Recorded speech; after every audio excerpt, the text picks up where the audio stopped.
E quando chegaram ao lugar chamado A Caveira, ali o crucificaram e os malfeitores, um à direita e outro à esquerda. E dizia Jesus: Pai, perdoa-lhes, porque não sabem o que fazem. E repartindo as suas vestes, lançaram sortes. E o povo estava olhando, e também os príncipes zombavam dele, dizendo: aos outros salvou, salve-se a si mesmo, se este é o Cristo, o escolhido de Deus. E também os soldados os escarneciam, e chegando-se a ele, apresentando-lhe vinagre, e dizendo: se tu és o rei dos judeus, salve-te a ti mesmo. E também por cima dele estava um título escrito em letras gregas, romanas e hebraicas: este é o rei dos judeus. E um dos malfeitores que estavam pendurados blasfemavam dele, dizendo: se tu és o Cristo, salve-te a ti mesmo e a nós. Respondendo, porém, o outro repreendia-o, dizendo: tu nem ainda temes a Deus, estando na mesma condenação? E nós, na verdade, com justiça, porque recebemos o que os nossos feitos mereciam. Mas este nenhum mal fez. E disse a Jesus: Senhor, lembra-te de mim quando vieres o teu reino. E disse-lhe Jesus: em verdade te digo que hoje estarás comigo no paraíso. E você diz amém. Tome seu assento, por gentileza, sem perder a conexão, sem perder o tempo da palavra que eu vou trazer a vocês aqui da parte de Deus nesta noite, e uma noite de ceia. Escute isso. Eu estava orando ao Senhor para ver o que Jesus queria falar e quer falar a esta igreja nesta noite.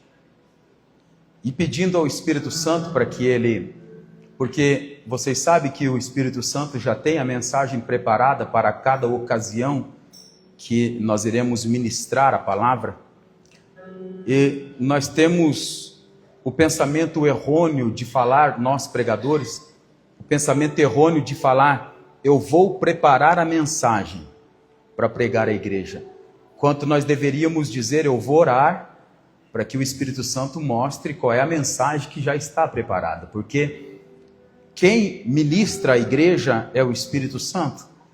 Então a mensagem da parte do Espírito Santo já estava pronta, eu só precisava encontrar no tempo de Deus, no mundo espiritual, a mensagem da parte de Deus. E orando a Deus, disse o Espírito Santo ao meu espírito: a mensagem está no texto em que acabamos de ler. E hoje, preparando pela manhã esta mensagem, eu pude ouvir a voz do Espírito Santo falando comigo, porque aos domingos nós sabemos que o tema é Palavras de Jesus. As palavras de Jesus são espírito e vida. E dentro disso, desse contexto, Palavras de Jesus, o Espírito Santo fez uma pergunta para mim. A pergunta que ele fez foi: Rafael, você sabe quantas palavras e quais foram as palavras ditas por Jesus na cruz? E eu parei por um instante e eu falei: eu sei algumas. O Espírito Santo: mas você precisa saber todas elas. Aí o Espírito Santo me levou então nas Sagradas Escrituras para nós encontrarmos as palavras ditas por Jesus na cruz. E eu quero falar com vocês hoje neste culto sobre a obra redentora de Jesus na cruz e as palavras que Jesus disse lá na cruz, porque as palavras ditas por ele lá com certeza produzem até hoje vida. E uma das coisas que Jesus sempre deixou muito claro aos seus discípulos quando esteve andando aqui nessa terra, Jesus sempre deixou claro aos 12, dizendo: eu serei entregue na mão dos malfeitores, eu vou ser pendurado na cruz, naquele madeiro, eu vou morrer, eu vou entregar a minha vida por amor, a vida de vós, a vida dos homens, mas no terceiro dia eu ressuscitarei. Pediram um dia um sinal para Jesus, e Jesus disse: nenhum sinal será dado. Uma geração incrédula e perversa pede um sinal, mas nenhum sinal será dado a não ser o sinal do profeta Jonas. Assim como Jonas esteve 3 dias e 3 noites no ventre do grande peixe, assim também o filho do homem estará 3 dias e 3 noites no centro da terra ou dentro da terra, e no terceiro dia ressuscitarei. Jesus sempre deixou muito bem claro a missão, a obra. Jesus um dia falando para os seus discípulos 12, para onde que Jesus iria, e ele dizia: importa eu chegar em Jerusalém, eu preciso ser julgado lá em Jerusalém, e há um time de Deus para isso. Ele não poderia chegar adiantado e nem atrasado, haveria um time de Deus, um tempo estabelecido por Deus, para que Jesus entrasse em Jerusalém montado naquele jumentinho. E Jesus falando a respeito disso, Pedro se antecipa e diz: Senhor, eu não deixarei que isso aconteça contigo, ou seja, eu não vou permitir que o Senhor vá para a cruz, eu não vou deixar. A resposta de Jesus é magnífica, esplêndida, e nos causa temor até hoje, porque Jesus responde dizendo: para trás de mim, Satanás, que me serve de escândalo, eu irei para aquela cruz.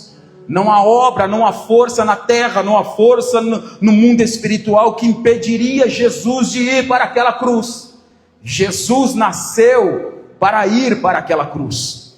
E tudo que Jesus fez, cada passo que ele dava, cada passo que ele se direcionava, ele rumava a Jerusalém, e no coração dele palpitava a cruz. Ele queria chegar lá. Jesus almejava a cruz. Jesus não se importava com mais nada ao seu redor, porque ele sabia que toda a demanda da queda do homem seria solucionada na cruz. Toda a demanda ainda continua sendo respondida na cruz. E Jesus, como prometeu, ele foi para a cruz. E quando nós lemos o texto, Jesus foi conduzido a um monte chamado a caveira. Só o nome não é bonito. Um aspecto de uma caveira, e Jesus foi conduzido para este monte. O Monte Gólgota, com a cruz sobre os seus ombros. A cruz não era minha, a cruz não era sua, a cruz era de Jesus. Cada um tem a sua própria cruz. Jesus tem a cruz dele, que ele foi pendurado no madeiro, e nós temos a nossa. É por isso que ele diz: quem quer ser meu discípulo, negue a si mesmo, tome a sua cruz e siga-me. Não existe evangelho sem cruz, não existe evangelho sem o sacrifício. Não existe evangelho, não existe libertação, salvação, não existe renúncia sem a cruz. A cruz é o aspecto limiar, o antes e o depois da vida cristã.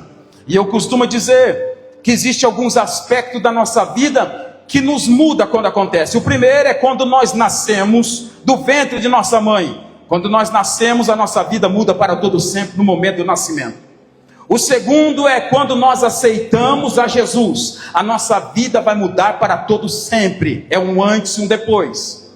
O terceiro é quando nós nos casamos. Ao nos casarmos, a nossa vida muda para todo sempre, é um antes e um depois. E eu costumo dizer que o outro aspecto que muda definitivamente a vida de um homem é quando nós vamos para a cruz e morremos como Cristo morreu e ressuscitamos com ele. A nossa vida nunca mais será a mesma. Esses aspectos mudam a vida do homem para todo sempre. Ei, preste atenção nisso. Aí Jesus dizendo: eu vou para a cruz, e naquela cruz eu vou fazer a obra completa. Alguns homens não entendiam isso. Era escândalo para os homens, era loucura para os homens, mas ainda continua sendo a loucura da cruz. Eu creio em uma igreja que vai viver a loucura da cruz. Eu creio que quando Jesus disse: o Filho do Homem, quando for levantado, atrairá todos a si mesmo, a loucura da cruz, Jesus pendurado naquele madeiro. E até hoje existe o antes e o depois da cruz, da obra de Jesus naquele lugar. Conduziram Jesus para aquele monte chamado caveira. Jesus está açoitado, Jesus está humilhado, Jesus está nu. E quando Jesus chega naquele monte, crucificaram a Jesus entre dois malfeitores, um à esquerda e outro à direita. E Jesus ficou ali, as horas foram se passando. Tiraram a túnica de Jesus, que era tecida, aliás, não havia costura nenhuma nela. Era uma túnica única, de grande valor. Tiraram sobre as costas de Jesus, e os soldados romanos lançavam sortes para ver quem ficava com a sua túnica, não poderia rasgar um pedacinho para cada um. Isso diz do reino de Deus que não pode ser rasgado, o reino de Deus que não pode ser dividido, o reino de Deus que não tem costura e não tem emenda, a igreja de Jesus Cristo que não tem emenda, que não tem costura. Ninguém pode rasgar a igreja de Jesus. Não existe costura humana na igreja de Jesus. Não existe intervenção do homem na igreja de Jesus. A igreja de Jesus, ela é uma peça só, é o corpo de Cristo. A igreja de Jesus não tem emenda, a igreja de Jesus não tem costura, a igreja de Jesus é uma só, o corpo de Cristo. Tem alguém me ouvindo aqui nesta noite? Tem alguém aqui ouvindo nesta noite? A igreja de Jesus o Cristo, ela continua sendo uma só. A igreja de Jesus jamais haverá costura. Se houver costura, se houver divisão, não é igreja. Pode ser qualquer outra coisa, não é reino. O reino de Deus é uma peça única. O reino de Deus tem um rei somente, a saber, Jesus o Cristo. O reino de Deus, ele continua inabalável, sustentado por Deus. O reino de Deus ainda continua no seu poder, e nunca mais, aliás, nunca veremos a derrota do reino de Deus. Então tiraram a túnica de Jesus e lançaram sorte para ver quem ficava com a túnica.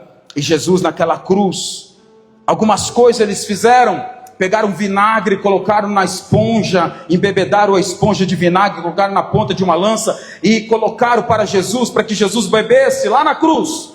Só que Jesus negou. E Jesus solta uma palavra. Quando eles estão lhe oferecendo vinagre, Jesus diz antes: Pai, tenho sede. Mas eu ouso dizer a vocês que a sede que Jesus disse lá na cruz, ele continua dizendo hoje que tem sede. Jesus continua tendo sede por salvação de almas. Jesus continua tendo sede por restauração de vidas. Jesus continua tendo sede pelo um avivamento genuíno da igreja, a iniciar-se com oração, com jejum e com palavra. Jesus continua tendo sede de servos e servas que vão negar a si mesmo, pegar a sua cruz e partir rumo a como ele fez. Jesus continua tendo sede ainda. E a sede de Jesus não é uma sede por água, não é uma sede biológica, não é uma sede humana, é uma sede espiritual, dizendo: eu preciso, eu quero ver a minha igreja restaurada, eu quero ver a minha igreja avivada, eu quero ver a minha igreja curada. Jesus continua dizendo bem alto: eu tenho sede. E o que é que nós vamos oferecer a Jesus? Jesus continua gritando, dizendo: eu tenho sede. Esta é uma palavra que ele disse lá na cruz. E ele disse: as minhas palavras são espírito em vida, incluindo esta palavra: tenho sede. E quando Jesus diz tenho sede, o que é que nós ofereceremos para ele? O que é que nós ofereceremos para Jesus? Se ele está dizendo em bem alto e bom som: tenho sede, o que é que nós vamos oferecer a ele? O que é que nós temos oferecido a Jesus? Tem dias que eu me vejo como aquele soldado romano, pegando a esponja, embebedando em vinagre e oferecendo a Jesus. Mas Jesus não bebe coisas amargosas e vinagres. Jesus está dizendo: eu quero beber, tenho sede. Eu tenho sede. Jesus tem sede de nós outros na oração. Jesus tem sede de você no jejum. Jesus tem sede de você na palavra. Jesus tem sede e saudade do encontro que ele tinha conosco, o relacionamento que nós tínhamos outrora. Jesus continua tendo sede. As palavras de Jesus são espírito e vida. Nós podemos saciar a sede de Jesus. Eu falava com os discípulos aí, os líderes, os obreiros, antes de começar o culto, dizendo que o que Paulo falou lá na carta aos Coríntios: o tempo é abreviado. Vai chegando aquele dia e o tempo está encurtando. E cada vez que encurta mais o tempo, mais sede Jesus tem. E se Jesus está com sede, nós temos as condições de darmos aquilo que vai sanar a sede de Jesus. Jesus, ele já não é mais corpo como eu e você, o corpo dele é transformado. Jesus está à direita de Deus, o Pai, a mão direita de Deus, a destra de Deus, mas ele continua dizendo: tenho sede, tenho sede, tenho sede, tenho sede, tenho sede. Você tem outras coisas a serem atendidas, mas Jesus está dizendo: eu tenho a expectativa de que alguém venha atender o meu pedido. Eu tenho sede. Nós pedimos coisas a Jesus, e Jesus está dizendo: tem alguém que se levanta em autoridade para sanar a minha sede? As palavras de Jesus ditas lá na cruz. Tem alguém me ouvindo aqui nessa noite? Jesus continua gritando e dizendo: eu tenho sede. A sede por almas, a sede por vidas, a sede por restauração, a sede por pessoas que estão se perdendo. Alguém tem que anunciar o Evangelho, alguém tem que se levantar em autoridade, alguém tem que montar o quarto de oração e de adoração genuína, alguém tem que ir para aquele lugar na brecha do muro, alguém tem que se colocar naquele lugar, porque Jesus continua dizendo: sede, sede, sede, sede. Jesus não bebeu porque não é essa sede que os homens comuns podem sanar de Jesus. Jesus rejeita tudo aquilo, mas também Jesus dizia quando estava sendo crucificado: olha para mim. E só quem entendeu a obra de Cristo na cruz é capaz de dizer isso. Sendo crucificado, Jesus disse: Pai, perdoa-lhes, eles não sabem o que fazem. E se nós somos cristãos, alguém diga que nós somos pequenos cristos. E se nós somos de fato, nós precisamos, ao receberem os cravos nas mãos e as pedradas e os açoites da vida que nós vamos receber e estamos recebendo, nós devemos ser capazes de falar: Senhor, perdoa-lhes os pecados. Nós temos que ter essa capacidade, como Jesus disse: perdoa, porque eles não sabem o que estão fazendo. Lançaram sorte e começaram a zombar ainda mais de Jesus, e zombaram, e alguém dizia, o povo falando, o povo zombando, dizia aos outros: a si mesmo não consegue se salvar, salvou os outros. E se tu és o Cristo de Deus, mesmo o Filho de Deus, desça desse lugar, dessa cruz, e nós creremos. Mas olha o que é a loucura do Evangelho na cruz. Nós não cremos porque Jesus desceu da cruz. Aliás, ele não desceu. Nós cremos porque Jesus subiu na cruz. O mundo não vai crer em nós outros, que nós somos seguidores à imagem e semelhança de Cristo, porque nós descemos das cruzes. Eles vão crer porque nós subimos nela. Nós não queremos mais nada a não ser a loucura de subir na cruz e dizer: Pai, perdoa-lhes os pecados, eles não sabem o que estão fazendo. Tem alguém me ouvindo aqui nessa noite? Tem alguém que pode prestar um culto de adoração a Deus? O mundo vai crer uma igreja que se entrega para a cruz, que se entrega para a loucura de subir e morrer. Este é o Evangelho. O Evangelho é este, sempre foi este. O Evangelho de Jesus o Cristo, o sacrifício feito por Jesus. E ele diz: tome a sua cruz e siga-me. Tomar a nossa cruz para quê? Por quê? Tomar a cruz para onde? Por quê? Como? Para nós morrermos. E existe um detalhe crucial, porque quem morreu, morte de cruz, crucificou o velho homem. E se o velho homem foi crucificado, nós não sentimos absolutamente mais nada. Nós não sentimos as pauladas, as pedradas, os açoites, as afrontas, as blasfêmias. Nós não sentimos mais nada, porque nós estamos mortos com Cristo.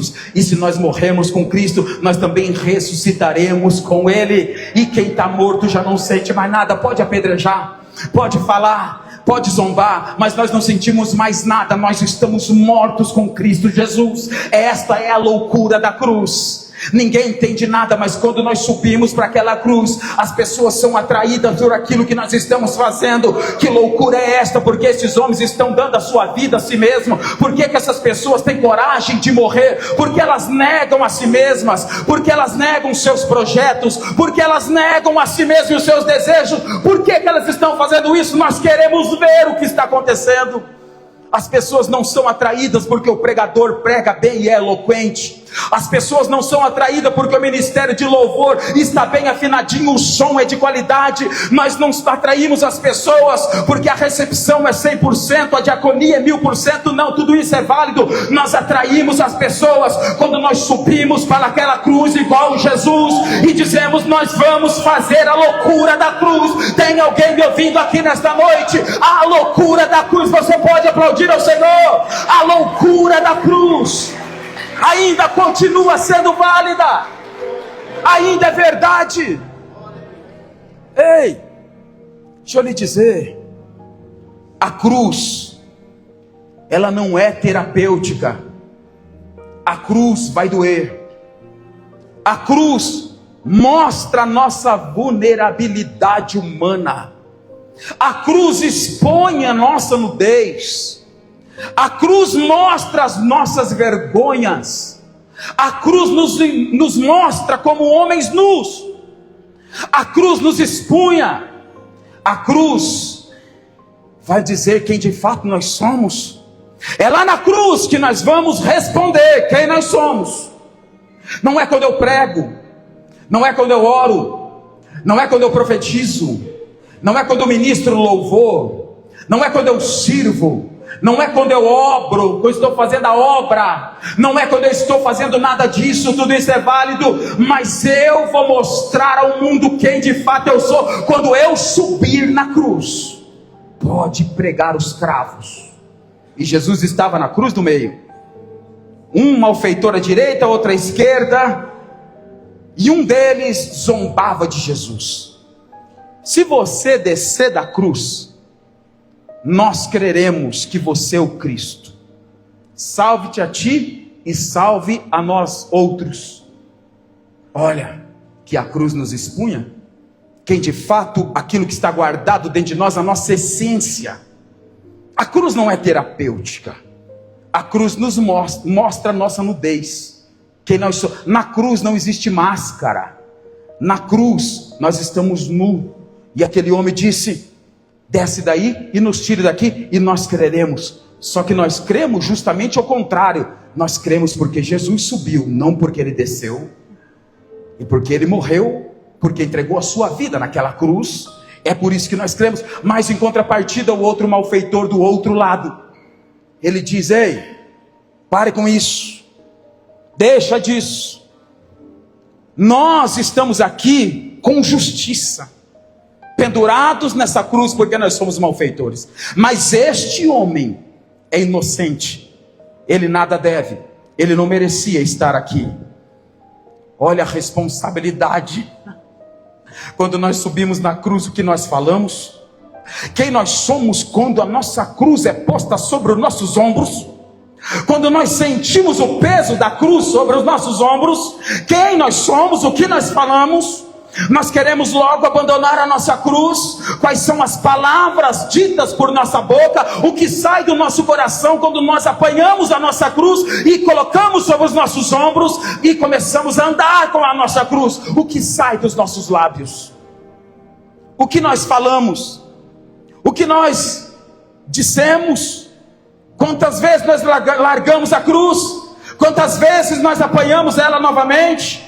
Mas o mais importante é o que nós falamos. E Jesus está dizendo aqui nessa noite: o segredo está em você subir na cruz. Porque a cruz não é terapêutica, mas a cruz ela vai matar o velho homem. E matando o velho homem vai ressurgir a natureza de Cristo. Quem está entendendo? Fala alguma coisa aí, crente. Fala alguma coisa, me ajuda aí, me ajuda aí. Me ajuda a pregar, me ajuda a pregar. Aplaude ao Senhor, fala alguma coisa. Erga a mãos aos céus. Nós estamos num ambiente de culto. Ei, amém? Amém, irmãos? Escute isso aqui. Aí Jesus, ouvindo aquilo, Jesus continua ouvindo aquele homem, e ele fala para Jesus: quando entrares no teu reino, lembra-te de mim. Jesus disse: ei, em verdade eu vos digo, lá na cruz, em verdade eu vos digo que ainda hoje estarás comigo no paraíso. Isso aqui é interessante, porque Jesus não disse para um homem que estava orando. Pela primeira vez Jesus disse para uma pessoa: ainda hoje estarás comigo no paraíso. Pedro andou sobre as águas e Jesus não disse isso. Jesus multiplicou pães e peixe, Jesus apanhou 5 pães e 2 peixinhos da mão de um menino que Felipe trouxe, Jesus não pronunciou isso. Jesus entrou na casa de homens e mulheres, curou enfermos, expulsou demônios. Jesus manifestou o reino de Deus. Jesus viu a fé naquela mulher cirofenícia, mas Jesus não disse isso. Jesus só falou isso para um homem que estava pendurado na cruz. E Jesus estava dizendo: agora você está entendendo, há um antes e um depois, há um paraíso e há um inferno existencial. Se você quer viver uma vida de paraíso, você quer viver uma vida de reino de Deus, é necessário você subir nesta cruz, é necessário nós apanharmos ela. Ainda hoje estará comigo no paraíso. O evangelho sem cruz não é evangelho. Não importa quanta aparência, quanta ternura, quanta eficácia, quanta organização, não importa quantas obras os homens façam, quanta beleza, o tamanho do prédio, a arquitetura, não importa a climatização, não importa os aparelhos, nada disso vai apontar se aquela igreja ou aquele aglomerado de pessoas aponta para o evangelho.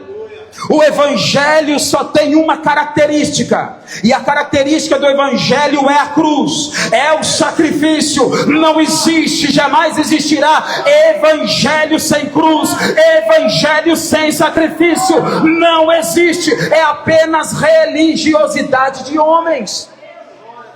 Por mais aspecto de boa aparência que tenha, se não houver cruz, não é evangelho. Pode ser qualquer outra coisa.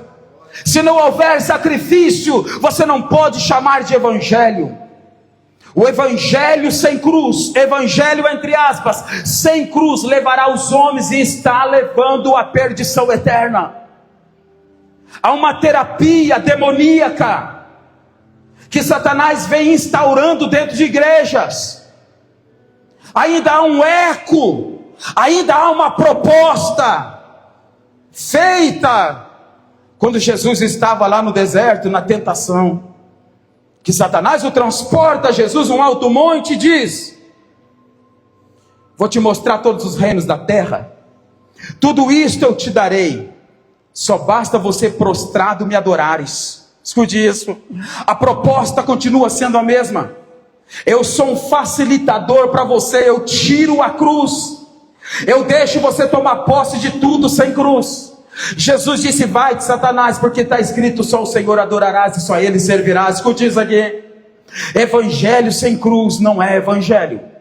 Nós continuamos ainda crendo no sacrifício, nós continuamos ainda crendo que a cruz é o caminho para a morte do velho homem. O sacrifício de Jesus aponta o caminho que nós devemos andar. Satanás ainda continua oferecendo aos homens: vem para cá, faça isso, você está aqui e aqui não precisa cruz, aqui não precisa sacrifício nenhum, aqui você pode andar do jeito que você quiser. Aqui nós não temos religiosidade. Escute isso, nós também não temos religiosidade, não temos a religião criada pelos homens, dogmas humanos, mas ainda nós cremos que o caminho é a cruz. Nós cremos em negar a nós mesmos. Nós cremos que os homens colocam grandes fardos sobre o lombo dos homens e nem com o dedo mínimo eles querem mover aquilo que eles fazem. Nós cremos nisso, mas nós também cremos que a cruz continua sendo nosso alvo. Ninguém consegue dominar a velha natureza. Ninguém consegue domar a velha natureza. Só existe um remédio definitivo para a velha natureza: a cruz. Ei, deixa eu lhe dizer, 2 obras que o inimigo continua ainda empregando, colocando todos os seus recursos em empreendimento e todas as suas forças para extinguir de dentro da igreja. A primeira obra é retirar a cruz da igreja. É a primeira obra que ele está tentando há muito tempo, e eu com tristeza digo que em grandes lugares países, igrejas, ele tem alcançado êxito. Retirar a cruz de dentro da igreja, não existe mais sacrifício. E o segundo, desconectar a igreja do Espírito Santo. Pode ter tudo, mas se não houver a igreja sacrificial, não haverá a unção do Espírito Santo. E sem a unção do Espírito Santo, nós não teremos êxito em empreendimento algum. Só teremos aparência, só teremos coisas meramente humanas. O método de Satanás aperfeiçoado continua sendo o mesmo. Eu te darei todos os reinos da terra, você não precisa ir para a cruz. Você não precisa ir para lá, só me adore. Você vai continuar pregando, você vai continuar orando, você vai continuar expulsando demônios, você vai continuar, nós vamos fazer um acordo, é uma aliança. Você vai continuar curando os enfermos, obras.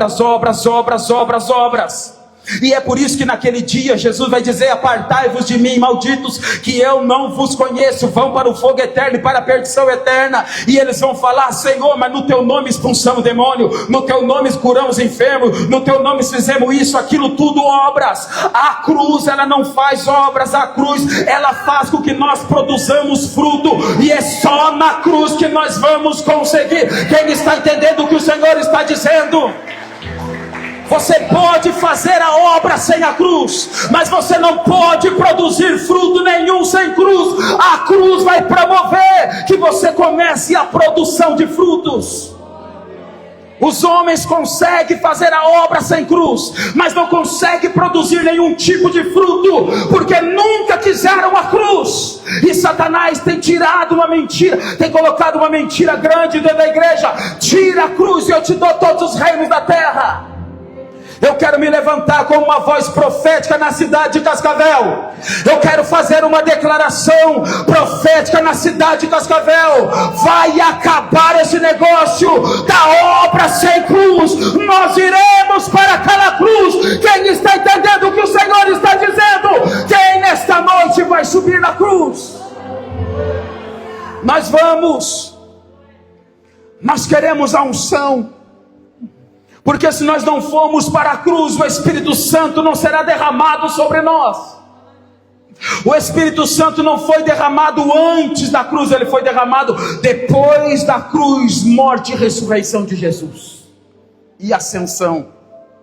Então Satanás tem feito tudo isso para impedir de fato a unção do Espírito Santo. Você vê que uma coisa leva a outra. Se não houver cruz, o Espírito Santo não vem. Se Jesus não fosse para a cruz, pastor, ele não morreria. E se ele não morresse, ele não desceria às partes mais baixas da terra. E se ele não descesse às partes mais baixas da terra, ele não pregaria os espíritos em prisões. E se ele não pregasse os espíritos em prisões, Jesus não tomaria da mão do diabo a chave da morte e do inferno. E se Jesus não tomasse a chave da morte e do inferno, Jesus não daria poder à igreja. E se ele não desse poder à igreja, nós estaríamos perdidos.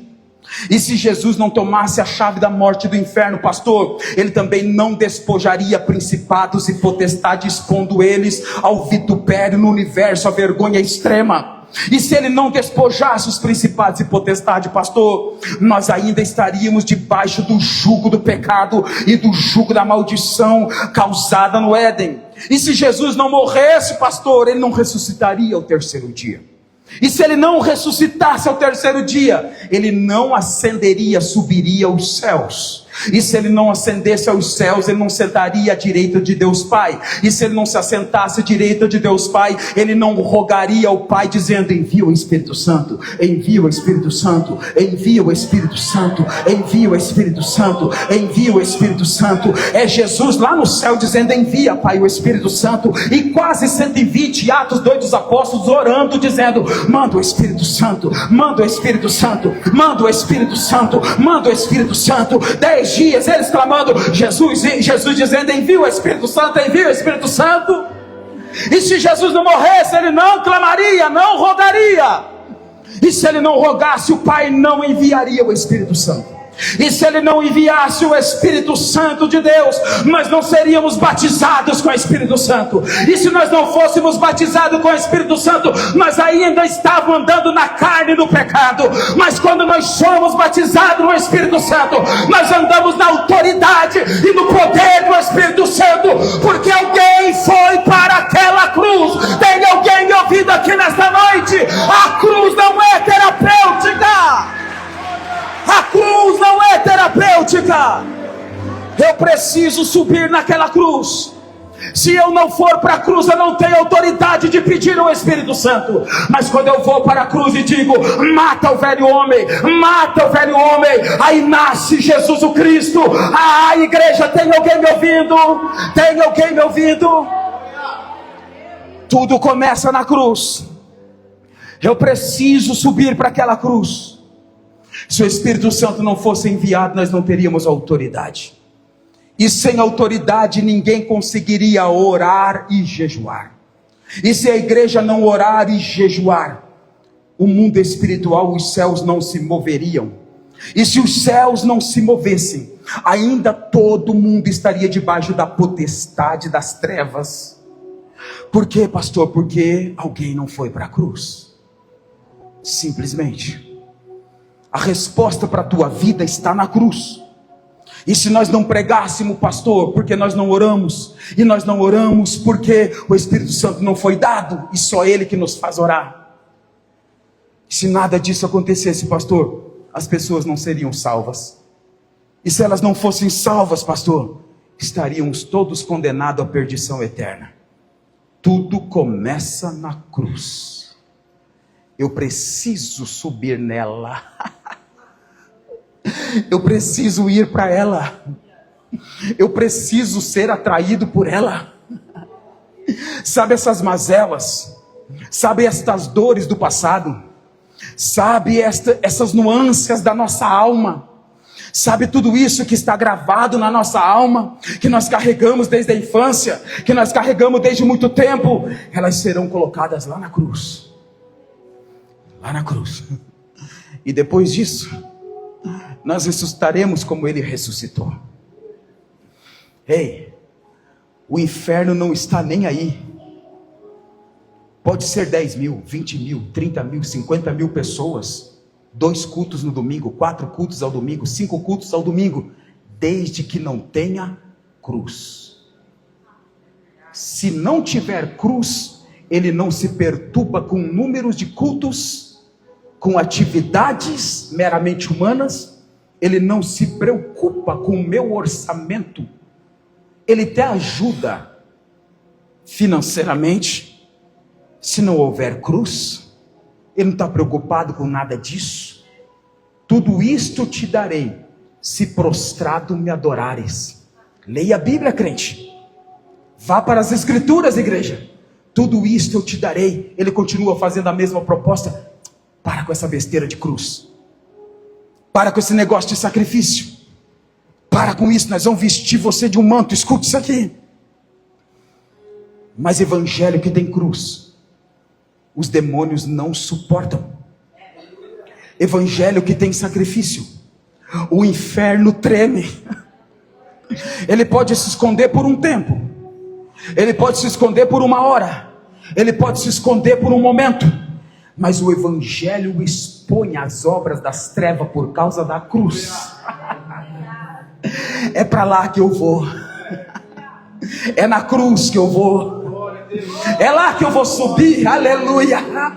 É nessa cruz que eu quero subir. É lá que nós vamos resolver as mazelas da nossa alma. Quem está comigo? Quem está comigo? É lá nessa cruz que nós vamos subir e vamos dizer: ei, perdoa-lhes os pecados. Eles não sabem o que estão fazendo. Mas nós não queremos o reino desta terra. Nós queremos a cruz. Nós queremos a cruz. Quem pode adorar ao Senhor? Nós queremos a cruz. Ei!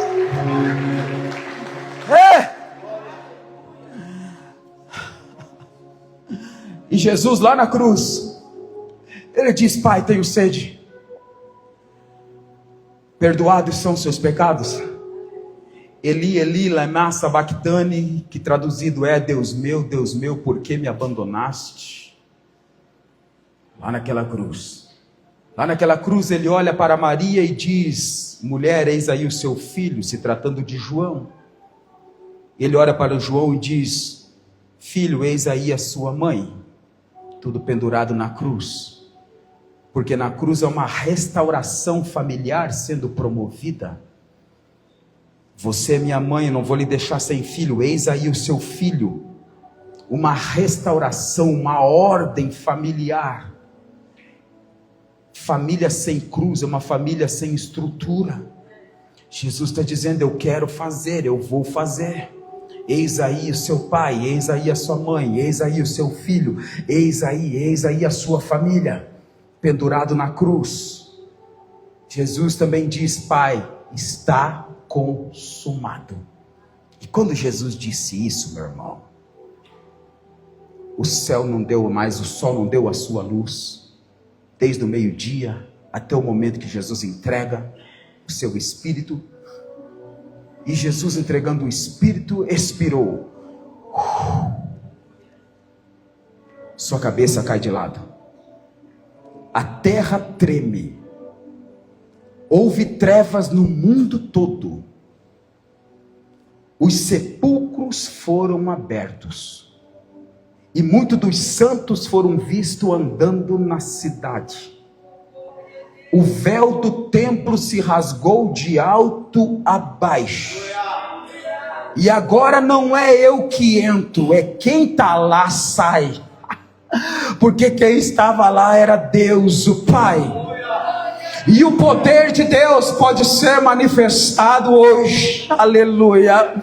Mas aquele espetáculo, vendo as pessoas, quem estava pendurado na cruz, não era o Cristo, era o corpo de Jesus. Porque imediatamente após entregar o seu Espírito, ele desce nas partes mais profundas da terra. E é isso que os demônios temiam, porque ele chega lá, não como Cordeiro de Deus, mas como leão da tribo de Judá. Não como servo sofredor, mas ele chega lá como aquele que era, aquele que é e aquele que há de vir. Ele chegará com toda a autoridade e poder. Ele chega lá pisando como general dos generais, esmagando a cabeça da serpente. Ele chega no inferno e toma a chave da morte e do inferno. Quem pode adorar a esse Deus? Quem pode adorar? Quem pode adorar?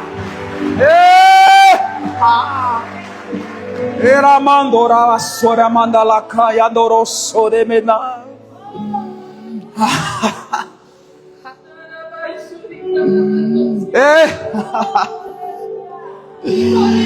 Ei, chale mandara manda sore me cadala. Você conhece o Jesus histórico? Você conhece o Jesus de The Chosen, mas eu estou falando do Jesus, aquele que esmagou a cabeça da serpente. Eu estou falando de Jesus que expulsa demônios só quando ele chega com o seu poder. Eu estou falando de Jesus, o Rei dos Reis e Senhor dos Senhores. Eu estou falando dele. É desse Jesus que eu estou dizendo. Eu não estou falando de um Jesus simplesmente histórico. Jesus chega no inferno, o corpo dele está pendurado lá, mas o Espírito, o Cristo, desce nas partes mais profundas. Ele chega nos espíritos que estão presos e ele prega para os espíritos em prisão. Ele termina de pregar e ele dá ordem a Satanás: coloque todos os demônios e anjos caídos enfileirados e me apresente. A começar pelo anjo caído, Lúcifer. E eles obedeceram Jesus. Os anjos estão junto. Jesus está ali. E Jesus, lá no profeta, o profeta profetiza dizendo assim: eu sozinho esmaguei o lagar da uva. Eu sozinho pisei o lagar. Eu sozinho, ninguém esteve comigo. Eu sozinho. Jesus desce lá. Jesus vai arrancando, despojando os principados e potestades, as insígnias que estavam, a autoridade que estava sobre os seus ombros. Jesus vai tirando uma por uma, arrancando, tirando, tira todo, despojando principados e potestades, os expôs publicamente e deles triunfou em si mesmo, arrancou. Aí Jesus fala assim: Satanás, a chave aqui na minha mão. As chaves aqui na minha mão. A chave da morte e a chave do inferno. Porque agora, quem manda no céu, manda na terra e debaixo da terra é Jesus. Todo o poder foi me dado, aleluia. Aqui na terra, em cima do céu, embaixo da terra, todo o poder e autoridade foi concedido, foi me entregue. Deus deu a Jesus. Jesus olha para a sua igreja e diz: eis que vos dou autoridade e poder para vocês pisarem serpentes e escorpiões. Ei, igreja, olhe para mim. Qual é o motivo do medo? Você tem poder e você tem autoridade. Entra na sua casa hoje marchando e dizendo: todo poder, toda autoridade foi me entregue, foi me entregue. Quem pode adorar? Quem pode adorar? Quem pode adorar? Ei! Todo poder, toda autoridade. Nenhum espírito maligno tem autoridade para permanecer no ambiente de culto. Para permanecer na sua casa, na sua família, você tem poder, você tem autoridade. Tudo isso foi proporcionado porque alguém ousou subir na cruz. Pastor, Jesus já fez tudo. Tome a sua cruz e siga-me. Jesus despoja principados e potestades. Olha aqui para mim. Jesus ergue o pé. Estou conjecturando. Ergue o pé. Eu falei igual o pregador agora. Jesus ergue o pé e diz para a antiga serpente: cabeça debaixo do meu pé. Porque debaixo de um pé de um rei, ali está Jesus menosprezando, esmagando a sua cabeça, destruindo o seu domínio, o seu reino. Ele coloca a cabeça debaixo de Jesus e esmaga, como foi profetizado por Deus em Gênesis. Você vai ferir o calcanhar dele, mas ele vai esmagar a sua cabeça. Não vai sobrar nada. Ele esmagou a cabeça. Ei, irmãos, você está com medo de um cabeça rachada. Você está com medo dele. Ai, meu Deus, você está com medo de um cabeça rachada. Jesus rachou a cabeça dele no meio. E Jesus, no terceiro dia, domingo pela manhã, o primeiro dia da semana, lá vem as 3 Maria, dentre elas Maria Madalena, da qual Jesus havia expulsado 7 demônios, e elas compraram especiarias para ungir o corpo de Jesus, e elas iam pelo caminho dizendo: quem vai nos revolver a pedra? Nós somos mulheres, não temos força em nós mesmas, quem irá revolver a pedra?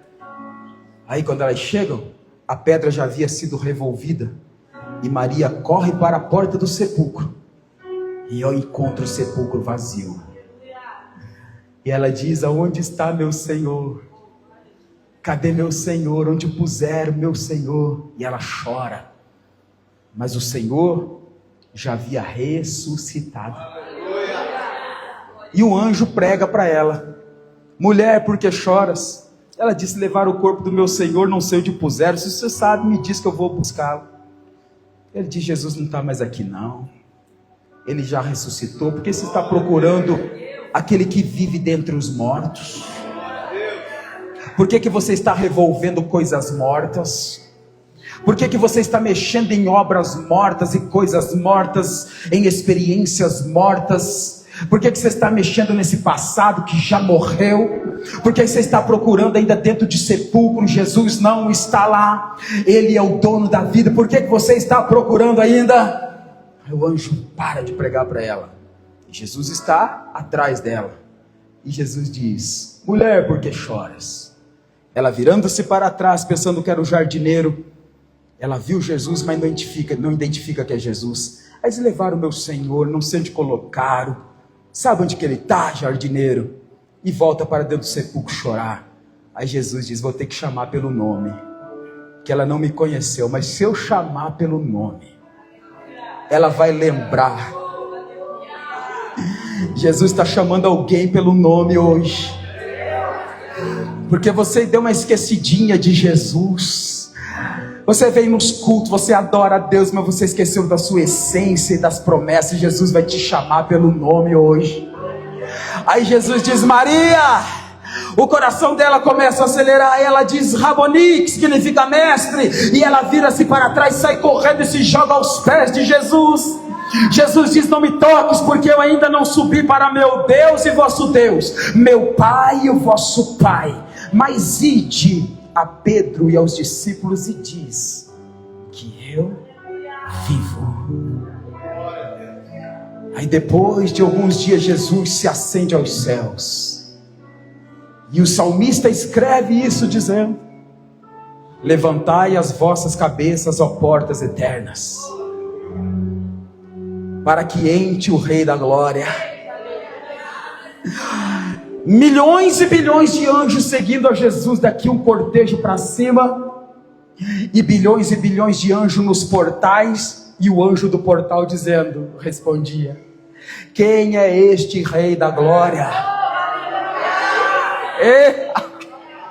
E os anjos que estavam com Jesus subindo, dizendo aqui de baixo para cima, este é o poderoso na batalha, aquele que foi morto e reviveu, este é o Rei da Glória, levantai as vossas cabeças, ó portas eternas, para que entre o Rei da Glória. E os anjos lá do portal perguntavam, quem é este Rei da Glória? E os anjos respondiam, é ele, é ele, é ele, é ele, o mistério que esteve oculto e que agora foi manifestado. Quem pode adorar? Quem pode adorar? Quem pode adorar? Adore, adore, adore. Coloca em pé adorando, vai, vai, vai. Ei, este Rei da Glória.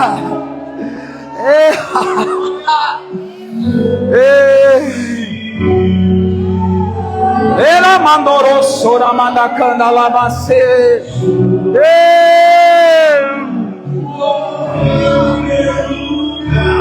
Sim, Jesus Filho de Deus. Cante igreja, cante igreja. Relação Jesus Filho de Deus. Sim, foi revelado a glória, o Rei.